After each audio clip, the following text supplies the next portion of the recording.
Welcome. Today, we're going to discuss why radical individualism leads into the collectivization of an authoritarian welfare state. It's okay to be an individual. It's okay to think like an individual. But when you get a whole collective hive of different individuals with different mindsets, different motives, just converging into one socially conferred idea, you start transferring authority. And that can actually coincide with what we discussed or what Martin discussed the last week when it comes to the sexual marketplace or whatnot. And that can explain avenues of different facets of the market within the economy. Or as Per Bylan would like to say, we as human beings economize through our innovations and our human actions. Mm. Mises would say that as well. He basically copied Mises, which who wouldn't? Copycat. Who wouldn't? I mean, that's what I love about Per Bylan. He gives us the notion of what Mises would give us, except for he dumbs it down for all of us plebes. Yeah. Cut it down straight to the bone. Don't need no fat Basically. today. Not really, not really. And that's the issue. Only the issue I have with Mises, although it was a different time. But the way that he wrote profoundly, the way that he spoke, it was so precise with his etiquette that he came off as a well-rounded elitist. So it was kind of hard to follow him. And if you read his works, all of his works, they're very, very, very difficult to actually read for the normal mind. That's the reason why conservatives try to ignore him. Yeah, he's very much was a cosmopolitan. So Well, he came from, and the reason for that is he came from the predominantly urbanized European yeah, sector of the world. So, I mean, highly it makes refined sense. cultures, Hmm. back in the time. Yeah. So, but we're in 2022, so I mean, you got to have people to interpret what he was saying, and Yeah. good thing we have Bob Murphy and Per Bylan. So Those are two greatest minds of economists in the 21st century. come on, Bob Murphy. You know you want to join us. Come on, Bob. This isn't real economics. Mm-hmm. And so that's where I have a struggle between Bob and Per. I like Per because he's more profound towards the agorist ideology Mm. of the market and the economy, but I like Bob because he truly is an ANCAP. How would you call it? A Misesian Miesian. income. Yeah. Yeah, he's a Mississian ANCAP, or however you want Yeah. to call it. So Yeah. we're J. Rick's song, Welcome to Handicap Stand. It's mhm. all about that, man. It is. It All is. about Bob Murray. It's all about building that wall Yeah. for security purposes, and then monopolizing the government to give everybody a government job worth Yeah. infinite amounts of money, and Because you only work. that's the socially pure idea. Yeah, man, dirty centrist. See, this is why you can't be a centrist. I just watched his latest video. He did like a. It was obviously all the work. If you don't Yeah. see that it was all the work, you really are a centric idiot who can only perceive things from a smaller light, and you really do have a small mind. But it was all the work and the fact that they were making fun of the concept of politics and Yeah. centrism, and the fact that you nobody in the political sphere wants to actually change anything. So why not Yeah. become a radical? The real radical is somebody who wants to divorce themselves from the Modern political spectrum. society. Yeah. Yeah, the political spectrum of modern society. So, I'm going to but Argentina. isn't Argentina still a Nazi republic? We're not supposed to talk about that. That's why it wasn't real Yeah, conservatism. yeah. Conservatives, if you want to once your own republic, considering you're socialist, go to Argentina. They're still relatively neo-Nazi. You can also go to Ukraine. You dirty, dirty Nazis, you. Hey, Nazis had to have options too, you know. Yeah. You know what their It's options were? Death or corporations. or they can go to Argentina and create German style guns randomly. That's about the only good thing the Nazis had was going to Argentina and forging their own weaponry. Yeah. Did you hear AR's building or I'm sorry, Glock is building an AR rifle? I heard about that. I haven't Yeah. read much about it, but I heard about that. I was watching a news program about it. It's pretty cool. Hmm. See, Hmm. the Germans still can make good guns and they don't have to be dangerous. Yeah. So on that, I just read another article like how they're doing those buybacks, those gun Yeah. buybacks, especially in like New York. I guess in New York they just had an individual kid was like in his teenage years. I don't know, probably like 16 or 17. He got himself a 3D printer for Christmas like last year, started printing his own guns and then sold them all for like, I mean, they were paying him like $3,000 a gun. So he basically essentially gave them all worthless ghost guns. I mean, all from the printing press of his own home. And he made money off of a failed system. Like that's what The, your buybacks do, yeah. government. There's no shame in going down that route because you're adversely possessing your own tax dollars. Yeah. I mean, why not? All you have to I do is mean, sign a few pieces of paper and there you go. You got a tax return. hmm. And it's a Hmm. lot more ethical than just stealing things like tax money. Yeah, but sometimes theft is necessary. Yeah. I mean, especially if it doesn't really belong to anybody. So who are you actually Mm, stealing from? Just take the mafia, for example. I mean, you do realize most of the businesses that they extorted for protection fees in their little RICO rackets, and most of those businesses were owned by the government. I mean, what do you think yeah. licensing fees are? I Yeah. mean, all they were doing. That's the only reason why the federal government got involved is because of the attack on the corporation. I mean, if it was private business, the government would have coincided with the mafia, considering the fact that the government is the mafia. Here's a pressure test for you. Next time you meet somebody new, ask them if they prefer to be protected by the police or the mob. That way you can know how friendly they are to your side. Hmm. I Ask will them if they already. want. It's different. It's no different than asking them if you would want to share a country with somebody you don't like, or have them move, be a bad Well, neighbor somewhere else. hmm. Well, I mean, it's no fallacy that most neighborhoods, especially in New York and Cincinnati, even if they look like they were a horrendous mess, the worst bulk of like the 60s and the 70s for like say Cincinnati was during the race riots. Mm, That was when the neighborhoods got worse, was post the civil rights agenda, which had nothing to do with civil rights, yeah, which is sad because I mean all human beings have value to life, but the civil rights, human rights, they are nothing. And negative rights. yeah, I mean that's the brilliance of it. Negative rights can't be dictated by anybody.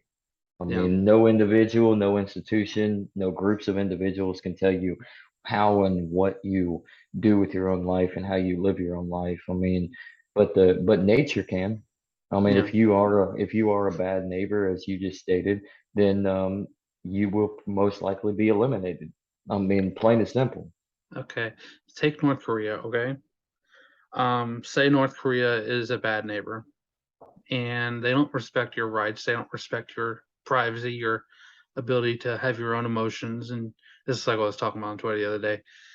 And you was to go, do you want to stay in an environment and share a country with somebody who don't doesn't value you as a person at all, or would you Hmm. risk everything, risk getting shot, risk running off of landmines to escape to China, which Hmm. is arguably a better neighbor than the current neighborhood you live in, a better Yeah, side of the tracks. yeah, yeah. And what's interesting is the fact that they're most of them do exactly that, but they're going north. Yeah. They don't go south. I wonder Yeah. why. Well, first off, you have the demilitarized zone, which is basically a truce, a peace agreement section of territory of the United States, South Korea, and North Korea. So good luck. You're not going to get past it. Yeah. And secondly, South Korea doesn't want you. Yeah. So China will take you. China knows you're a great asset. China is probably the most notable capitalist society in this world, and yet they are communist. They're a Relative state. relative to North Korea. Yeah, yeah. North Korea is probably the truest form of communism that you'll ever get. And it does utilize democracy. Yeah. I mean, in a military standard, I mean, and obviously their ruler is not elected. I mean, they're on their third ruler in 60 plus years, and it's hereditary. So they still have that notion that family bloodline hereditary descent, just like in most old Far East Eastern cultures, are um, is the basis of everything. So they have that spirituality while they have that modern status belief Yeah. and that democratizing notion. Why do you think most communist nations call themselves democratic republics? They're democratic in some form or another. You know, it's just a matter of degree.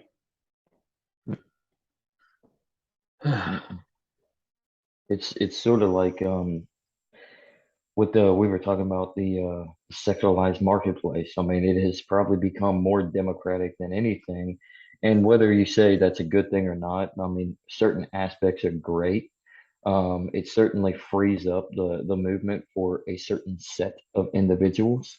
It gives a choice in the matter for women, unlike they didn't have to begin with, but at the same time, it enforces the notion that many men um, still don't have that choice factor within their will of resource fidelity, just like many men did not have that in, say, the early 20th century, the 19th century, the 18th century. You still had, I mean, you still see those with the resources gaining the fidelity of the sexual and reproductive organization of what women give.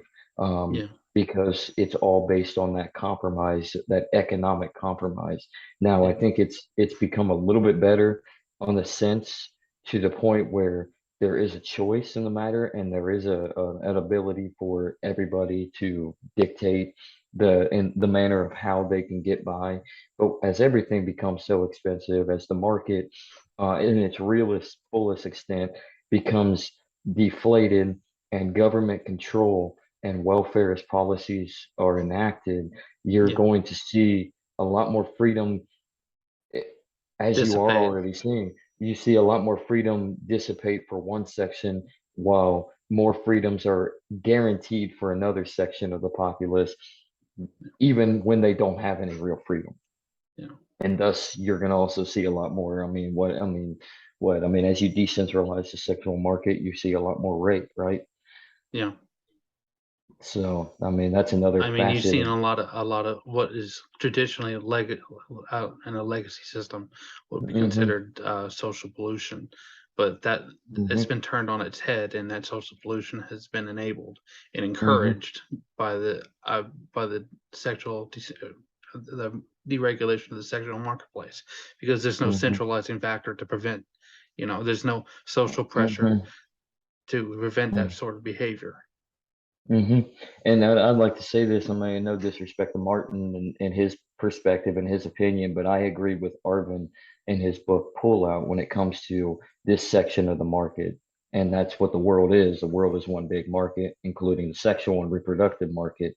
And the fact of the matter is we need to devolve from this welfarist idea, this ideology that government will take care of everybody and reward the deadbeats on one side and punish the deadbeats of another. But at the same time, we can't go back to what exactly is the traditions. You can't go back to a tradition that doesn't fit the narrative for Yeah. everybody. But what you can do is you can evolve from what we have now and sort of centralize the decentralization. Just Yeah. divorce oneself from the welfare state, make it to where everybody has to have some garnishability of responsibility. Yeah, That means women, you can't go be little fucking sluts, and men, you got to take responsibility if you knock a woman up. I mean, really. yeah. Mm, I think that I think that's an important reason why we have multiple people on here to discuss these types of matters, because not every one person will hold one particular opinion over another. mhm, You know, there mhm, has to be a variety of options. mhm, And mhm, even in the sexual marketplace, there has to be, you know, there's if you're not willing to invest the time to grow together, then you can expect the relationship to capitulate at some point. So because it becomes too expensive when you have more than one option. You know, the more mhm, options you have, the harder it is to make that investment and make it stick. mhm, mhm. And that's essentially what it is to life is Yeah, investing. You invest yeah, in anything. It doesn't have to be financial. It doesn't have to be within the fictional speculative market of the stock exchange. It's an investment of anything, whether it's land, property, a home, whether it is the stock exchange, whether it's crypto, whether it's a husband or a wife, kids, yeah, anything, you name it, everything's an investment. I mean, yeah, you are putting in the time and the energy to advance something. And in the case of family, in the case of offspring, it's to invest in the time and the energy as well as the finances to create a genetic bloodline that goes yeah, further on. So yeah. And I where think we there's, oh, sorry, go no ahead. go ahead. I was going to No. say, I think that's the difference between the extroverted perspective is the introverted perspective. Is that the introvert wants to, you know, build that relationship and keep it solid and stable and long term. The extrovert Mm-hmm. is looking for options. Mm-hmm. So And what's a problem with the extrovert is the fact that the extrovert is too high strung and too heavily fast paced that they're not able to sit down, slow their roll, and think. yeah, But the issue with the introvert is that they're so enamored within their own mind and not as well socially influenced that they fail to break out of their shell and yeah, advance their own notion. So, yeah. Let me put the disclaimer here: not all extroverts, not all introverts. hmm hmm It's so, just a, you know, just an idea, hmm an observation, hmm potential. not all extroverts are anarchists and not all introverts are socialists. Yeah. Sometimes it's in reverse, which Some actually people, kind of some people just want to drive the speed limit, and some people just want to speed. Right, Michael hmm Malice? hmm Michael Malice, open invitation, Yes. Actually, please. anybody who's in the Austrian or Chicago school, open invitation. I don't really know a lot of Chicago school economists, really, though. They're mostly Uh, Austrian. they're mostly Austrian, yeah. Paul Krugman. Yeah, Actually, I think, I mean, minus the, I mean, I think realistically, isn't he really a Chicago school of thought? But he's been I thought he was a embraced by, Keynesian, I a see, neo-Keynesian. that's the thing. Like most Keynesians or Keynesians, whatever you want to call them, most of them are just establishment oriented, where they've been grabbed by the state, and you're now our regime mouthpiece. I Yeah, I think he actually was at one point maybe Chicago school. So I mean, because it's not like he's a stupid man. Like he's no, brilliant. I mean, I disagree with his public image of the economy, yeah, mostly because he is an establishment mouthpiece that goes on and basically downplays what destruction the Federal Reserve and every central bank and every national government does to any economy and any nation and any people for that matter. yeah. But Well, I think he was. I think he may have been a I Chicagoan. I could be wrong, but yeah, well, I have a bent towards Austrians, so you had to it's, forgive me on that one. see, yeah, I'd rather embrace the ideologies of Mises and even Hayek, and even though Ugh, he was a compromiser, but he was a student of Mises though at this, yeah, and I mean, and he, Rothbard, I mean, yeah, so don't get me wrong, Mises got back at old Friedrich. He yeah. he called him a socialist at that dinner party, along with Milton, by the way. Sorry, David. It's okay. Hmm, sorry. I mean, your father was called a socialist by Ludwig von Mises. Well, I'm which sure he's which well aware. I'm quite sure of it.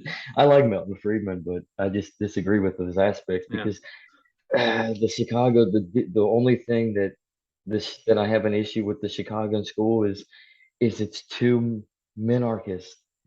It is too Mm, involved within this minarchist idea that you still have to have some sort of statist intervention, and the government can coincide with the market, when in reality the economy is just free flowing. yeah. So, and the whole basis of an economy is not the resource or the labor or anything. I mean, those are aspects of it, but the whole basis of it, and this is what Mises discusses, and this is what Byron discussed. I'm reading his primer, by the way. Mm, In his first chapter, I mean, that I just read the first section of it, and the whole idea of the economy. It's exchange. It's voluntary yeah. exchange. That's all it Yeah. is. It's human action. Read Yeah. Mises's Human Action, and then I advise, like, start reading this primer that Vineland just wrote himself. Like, it's basically human action.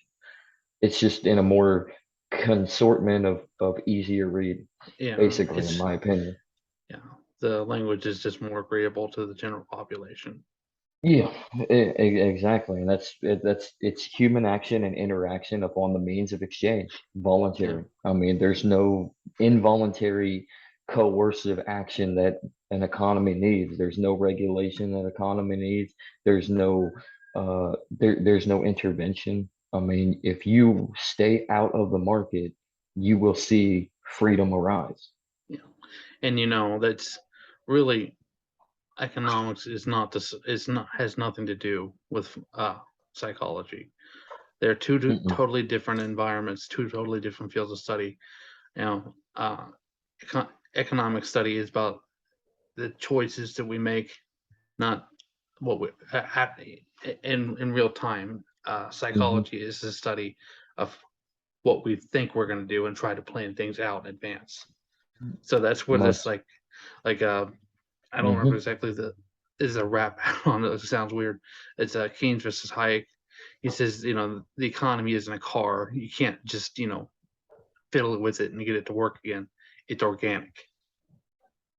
Well, So that goes to what Carl Jung always preached about. And he has a quote, and I can't think of it, so I'm going to paraphrase the meaning of it. But only you can seek your own meaning of life. yeah, So that's the psychological aspect. yeah, Only you can perceive what your meaning is, and you're the only one that can chase that meaning. And then that coincides with an economical sense, on the fact that only you can economize your own means of exchange in order to embrace the innovations that you bring to the table within the world, the real world, which is a market, one big yeah, gigantic market. yeah. So Or you can be like this guy behind Andrew that you see, uh, who that you're obviously watching is on a YouTube. yeah, yeah, obviously he is a supposed neo-Nazi. Who was he, the guy that shot up the Sikh temple? I think the one done in Australia, but what's it called? New Zealand. Oh no, no, that was New Zealand. Yeah, Yeah. no, so that was a Muslim mosque, Oh, wasn't it? okay. I'm sorry. There's so many government operations. It's hard to keep up with them anymore.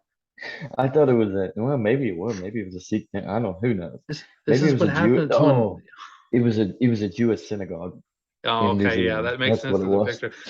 It's really hard to keep up with all the government operations because they have Hmm. all these black accounts and black cards and Mm, stuff and they exist. They hmm. have Hmm. unlimited funds and they can just you know they can psychologically program people to do whatever they want Hmm. because they've been doing it for so long. And then Well, they, oh, look at this one. We need more control, more hmm centralization. Well, that way the whole Hmm. system collapsed and everybody starved to death. More Because we know, advancement of positive rights. yes, because that's wasn't real communism, as you can see on this one right Hmm. here. You know It's what? You know Gulag what's prisoner statistics. you, you know what's intriguing about the Nazis though, and who truly funded them, Mm, besides Prescott Bush and old Joe Kennedy, who worked with them. Joe Kennedy was a mafia man and a Nazi yeah, man. But anyways, the real funders of the Nazi Party, and yeah, it's kind of convolute and funny, because they ended up murdering supposedly about what around 6 million of them. The funders of the Nazi Party were Jews, the mm, Rothschilds mm, and the Warburgs. They were, I mean, the controllers of the world banks yeah, were, and the influencers of the World Bank and the United Nations and the Federal Reserve and the Bank of England. Uh, these were the funders of the Nazi Party, in which murdered Jews. Isn't that kind of post-ironic? well, since we're gonna go into 4chan territory, I guess we'll go ahead and talk about the conspiracy that all the people that were on Titanic were bankers who didn't want the Federal Reserve to come into power. That, Ironic. that is ironic, but Coincidence. not everybody was a banker though on that. That's I what it know. doesn't make any sense. So, but there were probably a few bankers, maybe. Mm, There may, I mean, who knows? Maybe Jack, I forgot his name from the movie. Maybe he was a banker. He wasn't really a little highwayman, yeah, poor kid from America that just so happened to be in Southampton. yeah. Maybe he was actually a banker. Well, there was a guy that lived in Japan who was going across the world, and he caught the Titanic, and he survived and made it all the way over back to Japan. And the social pressure there made him kill himself. That that doesn't make any sense. Well, For Come That's on, Japanese culture for you. 4chan, 4chan. You have to give me better conspiracy theories than this. It's not a Come on. conspiracy fact. It's a fact. It doesn't that how? Wait, so he ended up getting, so he was in England, got Yeah, on he the was in Titanic. England. Yeah, Okay, that makes sense. yeah. So He he ended was up in traveling England, across the world. He made all and the way then back to Japan, and they said, "How could you survive?" All those people died, and he killed himself. then that kind of makes sense. So he was Yeah, able. So he was saved. He got to New York on I yeah, forget the boat that rescued the lifeboats, and then he ended up making his way back to Japan, and then yeah. committed old seppuku, Mm, ceremonial ritual suicide for those who were disgraced samurai. yeah, If you did not know, people, learn your Japanese culture. yeah. That's none of his business. Hmm. So they also refer to it as harakiri, although I think seppuku was a ceremonial. I think harakiri Yeah, was just suicide. That was just the name brand of what they called suicide. they just like to kill each other, don't they? They're not killing each other to kill themselves. Well, I mean, that kind of makes sense of why Japan ruled the world for a quarter of a century, or Yeah, at least a part of the world, and were brutal.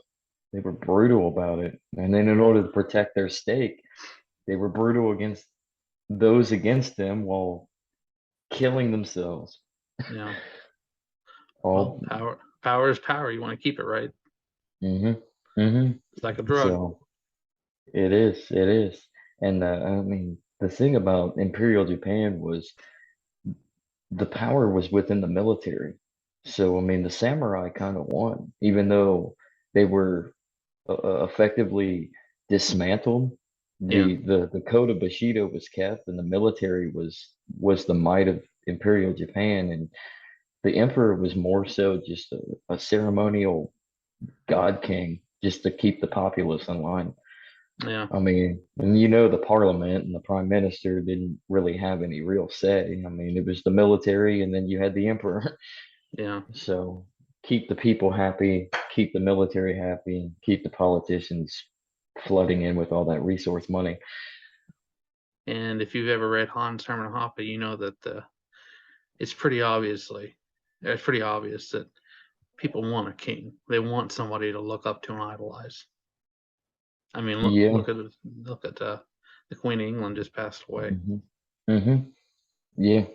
I mean, the fact, and what's so amazing though, and you have to give the British so much credit for how they've been able to essentially morph into this constitutional democratic republic-esque type of situation, even shifting over towards where the influence is more in the House of Commons rather than the House of Lords. But yet they've held on to that noble monarchical uh, Image, society, yeah, that image, yeah, that imprint. image. Even though hmm the king and the queen and the royalty have absolutely no power anymore. They're They so really separated don't. from the government's direct influence. You know, Mm-hmm. it's what Japan wanted to have, and that's what they eventually got. So hmm although really, can you say? I mean, oh, well, I mean Charles obviously isn't going to have what is it, Charles the Third now? Whatever. yeah, He's obviously not going to be very powerful. He definitely is ceremonial, especially at 73 years old, finally being yeah, crowned king. But I mean, Elizabeth did actually have some resourceful power during her what 80 or 70 plus year reign, yeah, something like that. She was wait 53 was when she was coronated, correct? yeah, So about 70 years, close to give or take, 70-year reign. She did have significant influence within the government. I yeah, mean, it probably wasn't until maybe the last 20 years that she kind of dwindled in her power, but I mean, her age. So, I yeah, mean, I wouldn't be surprised if you see a resurgence of head of state monarchical powers expanded in Great Britain when, like, say, Prince William becomes king, yeah, just because you have a younger monarch and nobody really trusts the House of Commons or the Prime Minister anyways. Like nobody trusts anything. Like just think they shut down the country for 2 weeks for Queen Elizabeth II's funeral. yeah. They shut down the country for 2 weeks. Talk about simping. Yeah, they simped. He even simped here in the United States, man. You seen the news coverage, the legacy Oh, news. mhm. That is true. I mean, the difference is we didn't really shut down, but it's Yeah, amazing yeah, yeah, how endeavored through our pop culture and through our legacy media that the Queen is revered in this country. yeah. A country we rebelled against I a just want a king. divorce, except for when I get to go up and look up the queen and simp all day long and all night hmm long.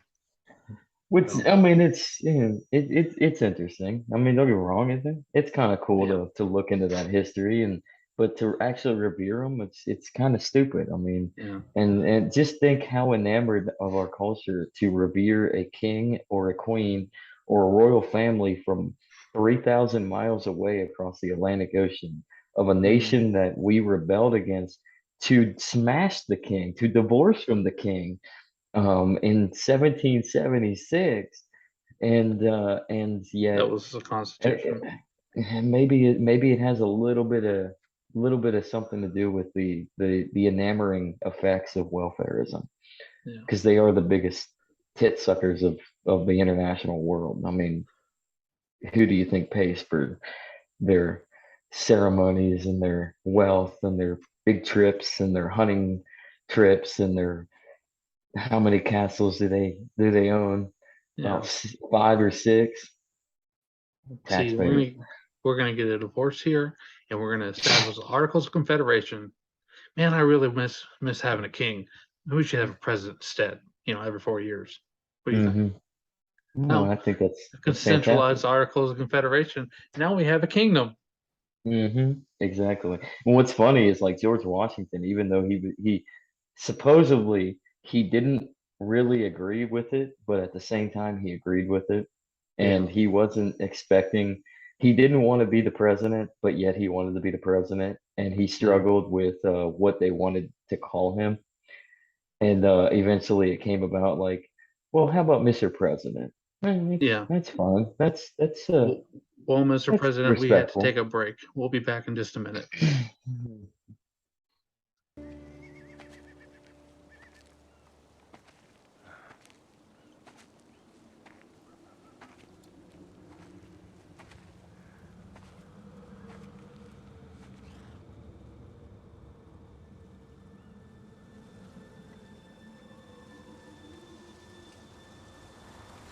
Lawrence?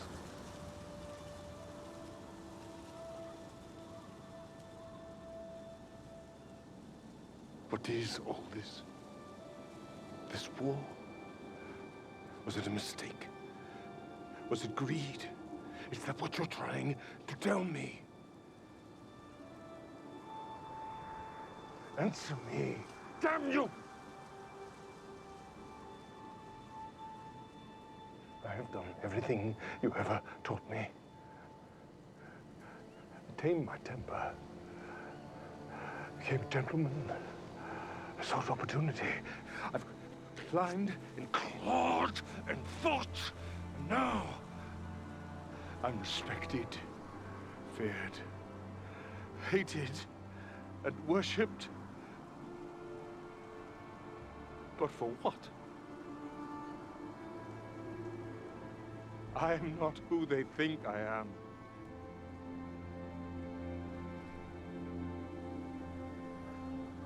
But for the love of God, say something.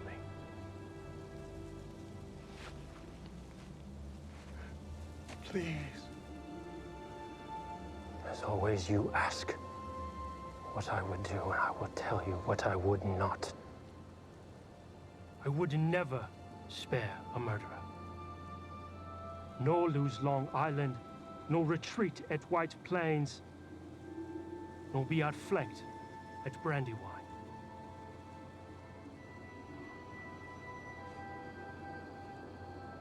Nor cross the Delaware on Christmas night to claim a surprise victory.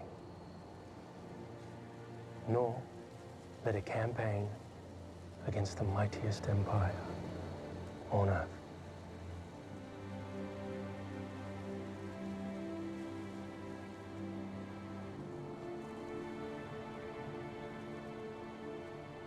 But then again, I am not you.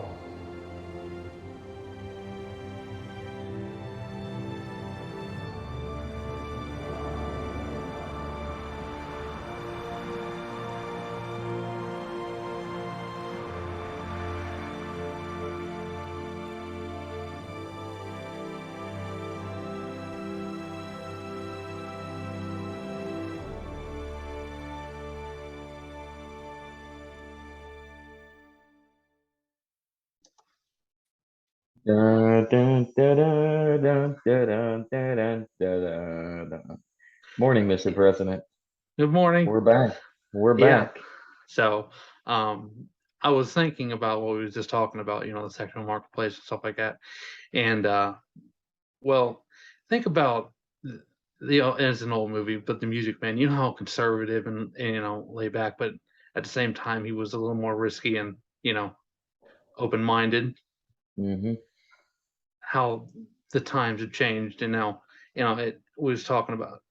We had our last video was Martin Goldberg, and one of his videos, he's talking about how, you know, we deregulate the sexual marketplace and make it so it's in competition Hmm. for for mates and stuff like that. Yeah. It's basically turned it into like a sexual capitalism Hmm. there, and this goes back to the pullout video with Art and Laura. Hmm. Like you said, there's no strategy. The strategies from the past don't work anymore.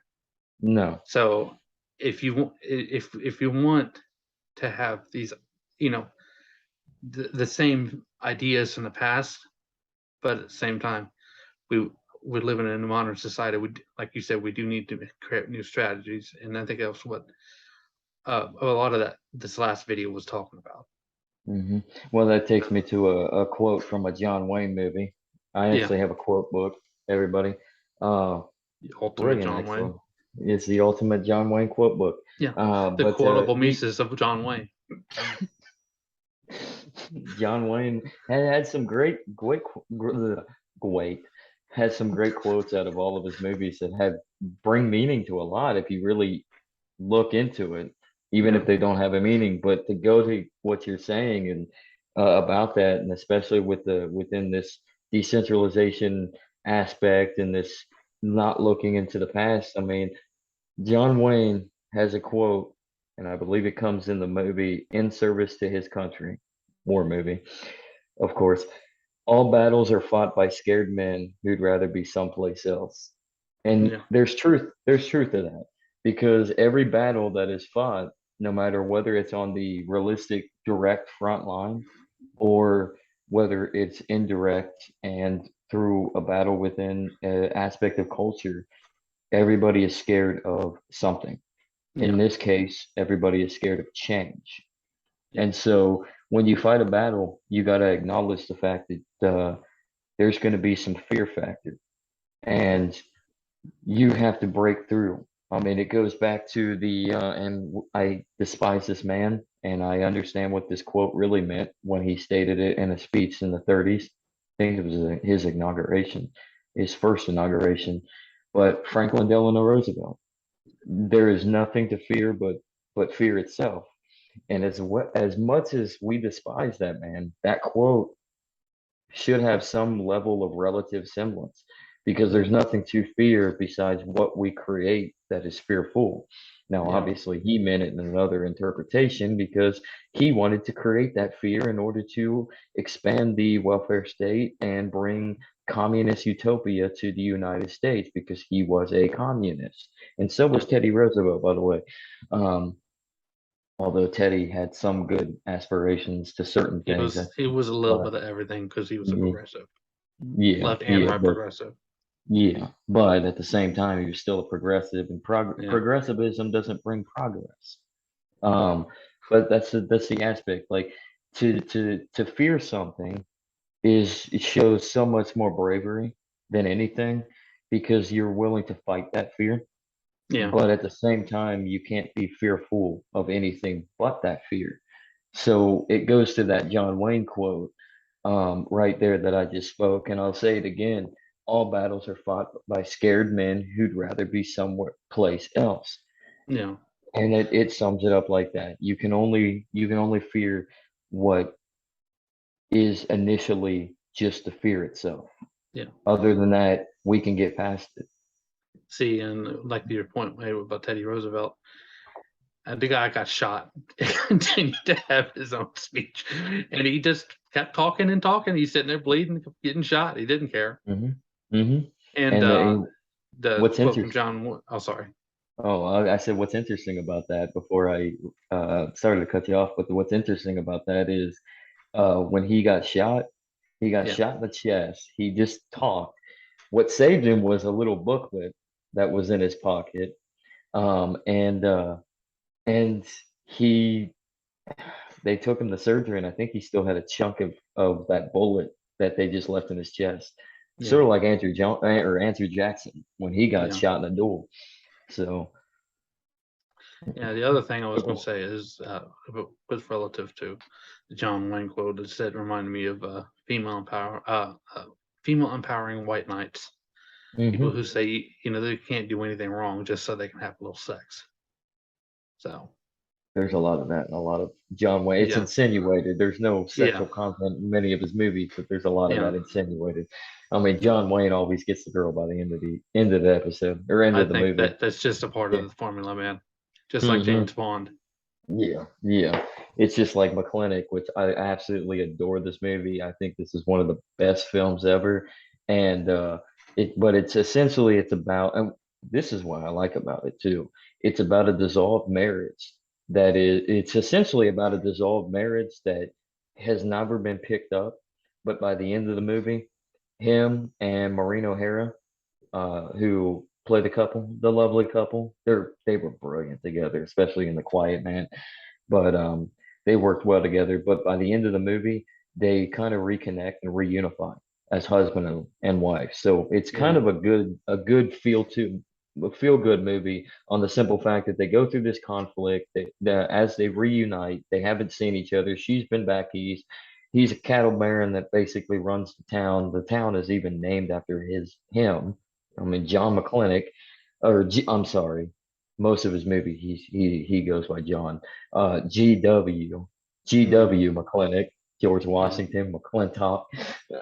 But I mean, the aspect of the movie is the basis of that traditional concept of breakup, but then let's reunify. And Yeah. it's kind of a nice aspect because that can happen. You can rekindle any sort of relationship, restore it, but at the same time, you also have to acknowledge the fact that in any segment of any relationship, it may just be over. You may Yeah. need to sever it, whether it's a business relationship, whether it's a romantic relationship, um, whether it's a school relationship. Yeah. If you don't like your school, um, transfer Yeah. So you go or from the drop out. Scarlet Letter to Mrs. Robinson to, oh, I've Mm-hmm. had, how many Mm-hmm. partners. Mm-hmm. So, So yeah, and then we end up into the sector of good times where you make the best out of everything that's bad, which is essentially that's what I love about that series too. Is it's about this downtrodden black family that has everything bad happen to them, but then at the same time they just make everything good. yeah. They still come together at the end. That's Yeah. what I love about that It movie doesn't or always that have movie. to, That show. yeah, it doesn't always have to turn into quicksand, but if it does, you can reverse the process. And So, that's essentially what McClintock brings. That's essentially what Good Times brings. I mean, there's bad things that happen, but you can reverse yeah. everything by just focusing on what's good in the present time. Yeah. Hmm. So, yeah. Because I Life mean, we has, can't. Oh, go right ahead. I was going to say, life gives you second chances. Hmm. Well, with that, and you can't completely radicalize like this concept of radicalization of either collective radicalization or collective individualism. It's all a fallacy Yeah. because you have to have a middle ground. Yeah. Because if you're too focused on the individual, you're going to get roped up into this collective ideology that only progresses towards one phallic of an individual. Yeah. So one group is going to have all the means of success, and the other group is going to be coincided into a system of constant failure and upheaval, and it is forced upon you as far as radical, and that leads into radicalization of collectivism, because Yeah. now you now have a bunch of individuals that agree, and this is what's bad about social media is the fact that I mean it was probably at one point, and I know Martin actually said this, it was better at one point to a certain extent, but not really. Um, when you have a small town and one or two individuals basically just understand, oh well, this is how it goes, and they're depressed within their own realm, and Mm, life is what it is. I'll just do what I can. Now you have this open community on the online sector with social media, Facebook, Twitter, 4chan, 2chan, Reddit, where you have all these numbers of individuals jumping online and discovering, oh, you agree with me. We share the same ideas and the same concepts. And uh-oh, downhill from there. yeah. Because now you are gravitating towards a group sector, a section to where a tribe is created in which you're going to go up against yet another tribe, and so you have more polarization, and of course with politics, it's going to create even more division, and the Mm, next thing you're going to have is you're either going to have an overblown institutional crisis in which you're all going to eventually get slaughtered because that's what government does. That's what the monopoly of violence does. yeah. With Or, one money supply.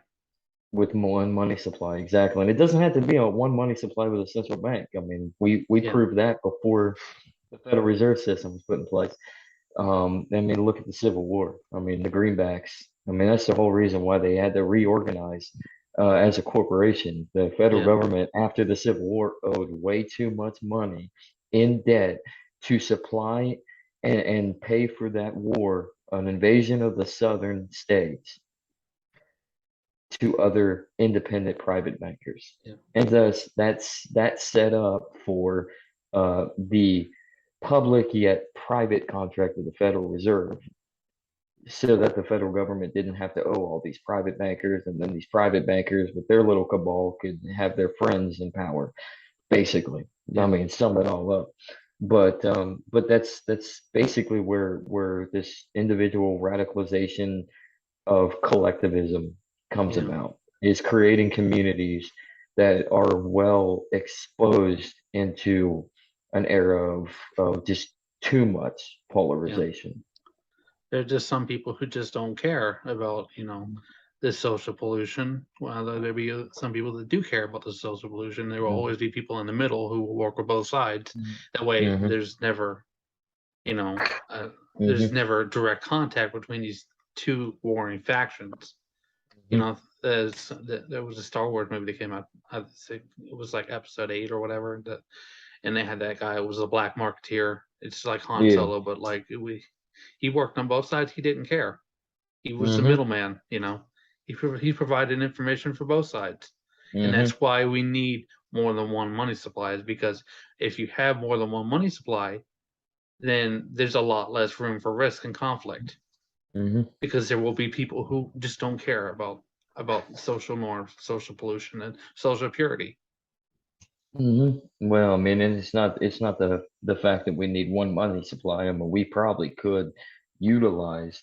I mean, it's just like David said in that episode. It's not that we don't have that we have one money supply. We do have multiple sources of money.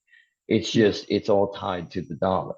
So the monetary monopoly is in the sense of being controlled by the reserves of the United States backed dollar is probably the issue. But for the most part, you have all sorts of outsourced currencies that you can utilize.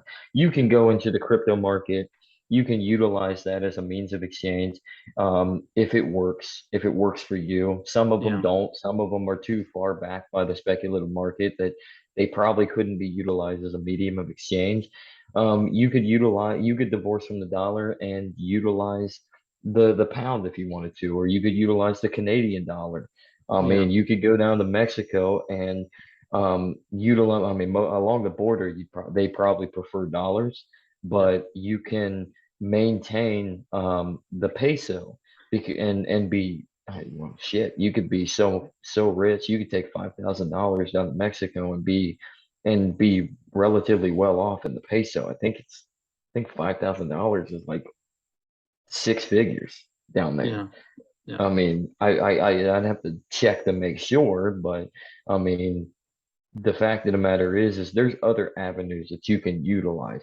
You yeah, can head over to if you really wanted to escape the confines of the $1 system, and be free from taxes and evade from the United States system. You can go to countries like Monaco or Luxembourg or Liechtenstein, who are tax haven. They welcome foreigners in their business, yeah. and you are As exempt long as from. they're good neighbors.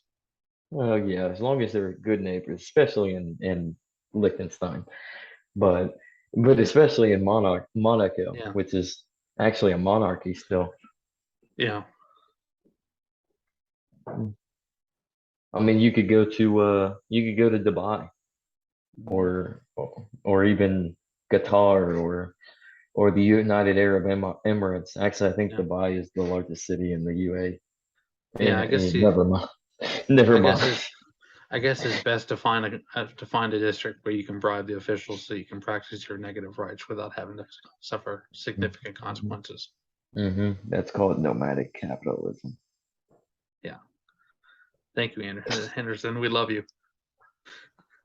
Sign my book once I get You it 20 years from now.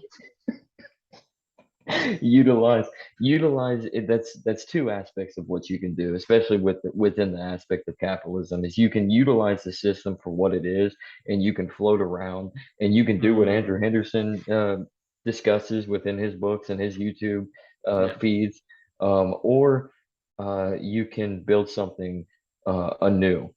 yeah, And it seems like in today's day and age, it's a lot easier to navigate through the treacherous waters of crony capitalism, yeah, um, in order to invent yourself and be able to expand away from the monopoly.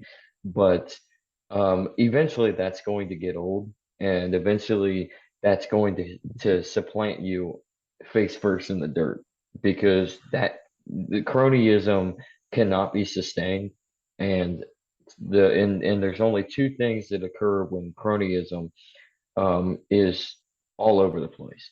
Either the state is going to finally take hold of their monopoly, which you're starting to see now, especially in this country with yeah, the rise of the antitrust movement yet again. We had the same fiasco occur in the 1890s with in the 20th turn of the 20th century with like the Sherman's Act, yeah. or the Sherman Act, with big oil and all that, big coal and steel. And now you're Big seeing that with, partner. yeah, a big partner. Yeah. And now you're seeing that with big tech. Well, all Yeah, this does realistically is just break them up into different brands. They're still partnered with the federal government. They're yeah, still corporate monopolies. They're not going to do anything. But I mean, that's where it goes. I mean, the state will always win out in the end as long as the current system continues. So if cronyism mm, continues, the state will eventually level out and statism will be yeah. born, and you will have real communism. That wasn't real communism. That was real centralism. Central, and what's the difference? Well, if you're not a part of the central bank, then you're cut off. Yes, Well, we talk about that in previous videos. yeah, we have. Well, I mean, I guess it really wouldn't be real communism, actually, because I mean, according to Marx, and yeah, we'll bring up Karl Marx. Marx's idea of a communist society was stateless. Yeah, The problem is you can't have a communist society, a shared non-existent economy realistically, but a shared economy, a gift economy for the most part, without some sort of centralization. So how can you yeah, have statelessness if somebody's got to ensure that everybody shares everything, right? yeah, It's almost like any cult. It's like Jonestown, or Heaven's Gate, or hey, I Waco. signed up for them last week. I love Heaven's Gate. I don't I don't I don't know if you did. I think they're all dead. I think they all committed The suicide. website's still up. Well, they might Checks in have the mail. checked it. That's like what's funny about Heaven's Gate is it's I think Rockstar pretty much makes fun of them Yeah, in Red Dead Redemption 2 with the Chelonians, except for their yeah. little turtles. And Turtle, what's turtle.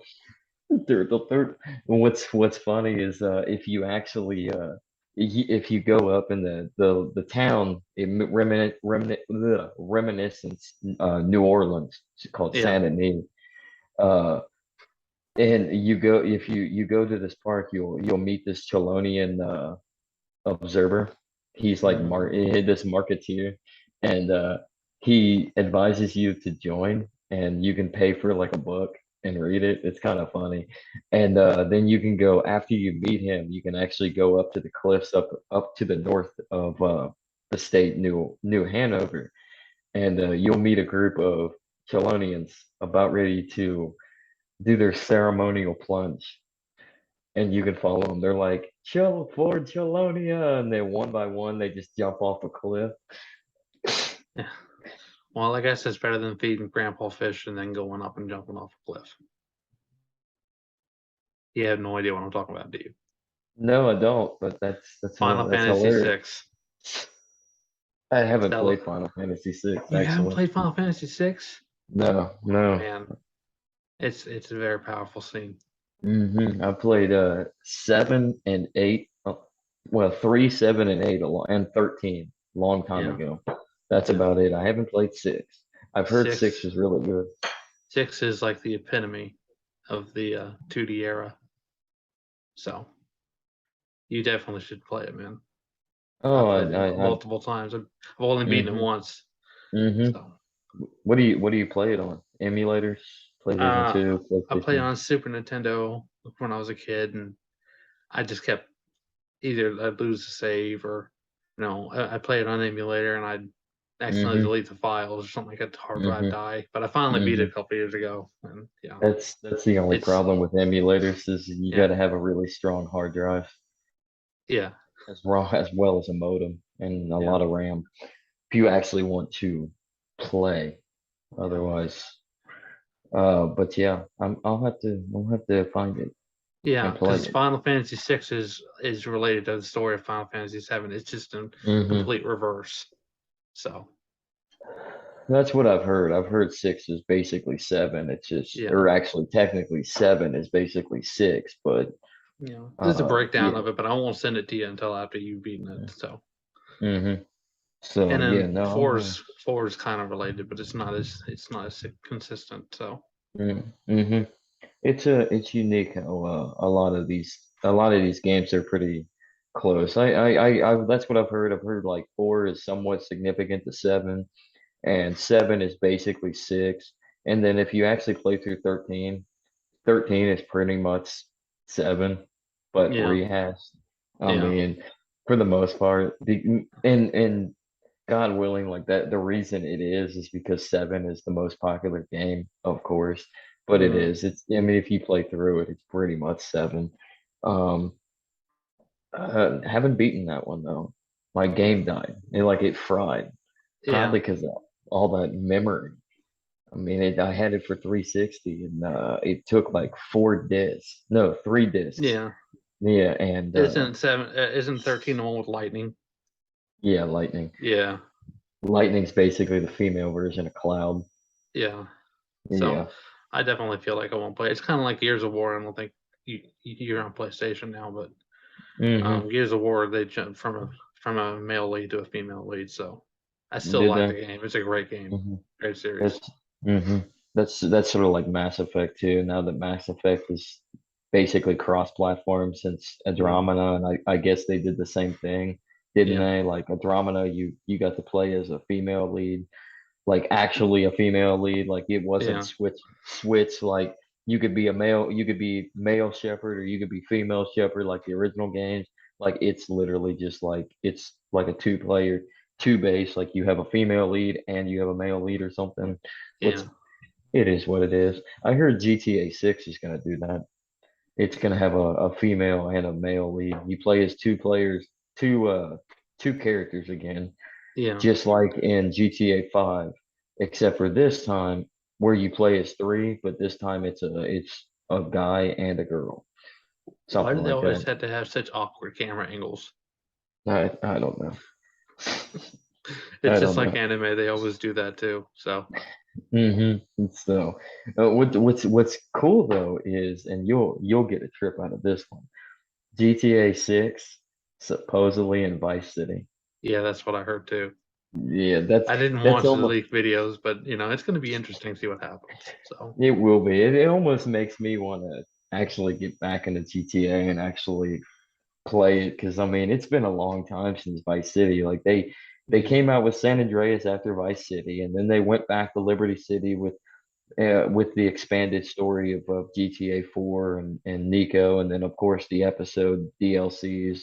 Then they went back, and they kind of skipped going to Vice City in between, and they went back to Los Santos for GTA 5, and then of course they played off of the gravy train of online. yeah, Um, for three and so generations. for 3 generations, yeah, 3, 4, and 5 for PlayStation. And I guess Xbox too. Yeah, 360, Xbox One, and then whatever the hell the I new got three Xbox is copies called. of it. Got it on PC, Xbox 360, and Xbox One. I know Hmm. I probably Yeah, shouldn't, but oh well. I do too. Well, I just sold my 360 copy, but I had a 360 copy. I had a PlayStation 3 copy. I just donated that, and then now I have a PlayStation 4 copy. Yeah. Sponsor us, Microsoft. We like you. Fuck Microsoft, Sony, baby. Japanese, Japanese. Yeah. I can't Japan touch my over Bill Gates. I can't touch any video game consoles right now because I get primal panic real bad. So Well, don't touch Microsoft because remember, Bill Gates. You know why? We all know why you divorced. You and Melinda are divorced now. yeah, not because of the top of the stock market or anything. No, Allegedly. allegedly, allegedly. How many times were you on that plane there, Bill? I don't know. But before we get back in more conspiracies, I think it's about time to wrap this up. So Oh, but we're trying to create our own narrative. yeah. Everything, Well, every, everything's a conspiracy, and everything is a meme. All so conspiracies are memes. help us finish this up on Hunter Biden's crack house. Maybe you can help us, get some more evidence and donate in Bitcoin Cash. Donate in Bitcoin Cash, and you can catch us both on Twitter at Yeah. AI Andrew 90 and at Legacy _ Zach. Uh, That's we talk shit a lot, and, yeah, and we really do. Like that's all Twitter is. It's just a paradise of trolling, because yeah, fuck Twitter. Yeah, fuck social media. Period. You can also please we're on YouTube. Smash that like button. Oh, and comment or not. I mean, and subscribe. Subscribe, and after you subscribe and ring that bell, jump onto our anchor.fm site, and it'll be in the description, both for YouTube and our podcast. And donate. Donate in fiats. Give it, help us. Let us expand. Andrew needs a microphone. hmm. I need, yeah, and we both need new supercomputers and a studio. Rendering Make takes a this lot of time. render, and maybe an editor, a Hmm. producer, a sound engineer. Yeah, Yeah, you pay us. You pay us. We advance this thing so we can make it more professional. yeah, Maybe a domain. Yeah, you maybe a domain so we can post bloopers on a website. yeah. So Come on, Line speaking, Sebastian. We could use some of those employees. You got 80 of them, and we can get you subscribed to Float Plane. Sorry, and we'll network. We'll get this taken mhm. care of. He'll never see this. No, he He's got too probably much on won't. his. But He's got too much on his hands as it is. So Nope, nope, nah. Yeah, but you know what? It's good to try. So, listen, and while you're at it, go ahead. listen. If you work for Line Sebastian and you want to have the attack helicopter thing in the credits, hit us up. We'll hook you up. You can work with us. So Everybody wants an attack helicopter. yeah, So, well, everyone with wants to be Max Trash. with that, Andrew, with that to completely end this, anything else in your corner? I'm Les Nessman with WKRP in Cincinnati, and we'll be back right after these commercial breaks. God, it's happening. It's happening, everybody. It's happening, Johnny. I need to Uh, report it. Silver Sal Award. with that, the Duke has been dead for a very long time, and we have to conclude this. So, Ron Paul, you're a crook. Shots fired. Shots fired. Okay, I'm gonna go out before I get attacked by Michael Malice for being too agreeable. Yeah, and Dave Smith, you're a communist. My parks, damn it. See you I just guys want later. open borders. Peace. Open park borders. Peace. Open private park borders. I guess it's better than open private parks. That's coming. You could, it used to be illegal for men to not wear shirts in public. It's coming. Hmm. Just give it enough time. Well, So, wait till all the trans women, I mean men, are wearing those shirts yeah, with their breasts. I feel bad for the woman who had their breasts reduced or whatever. I do too, actually. Yeah, Hmm. biggest Well, mistake of their life, and their parents is like, oh, it's fine, it's fine. Well, all the social norm. yeah, well, what's sad is that norm is gonna, in about 10 years' time, is gonna retract back, and they're gonna be thinking, I'm like, what the hell? Because they're gonna realize, because most of them are not transitioning. Hmm. They just remove their breasts to look like a guy. Well, that's the market, right? People are gonna Mm-hmm. do what they're gonna do. And they're gonna, and they're already having trouble getting the formula anyways nowadays. Yeah. So, I mean, yeah, it's sad the way that the culture has influence. Don't get me wrong, not saying that there aren't people out there that, because there certainly are that are possibly men trapped in women's body or women trapped in men's bodies, but for the most part, it's just a social cultural norm that has been bastardized. Yeah. But don't worry, So, I'm trapped on my mind, so I'll see mm, you. I'm trapped in hell. Oh wait. Peace.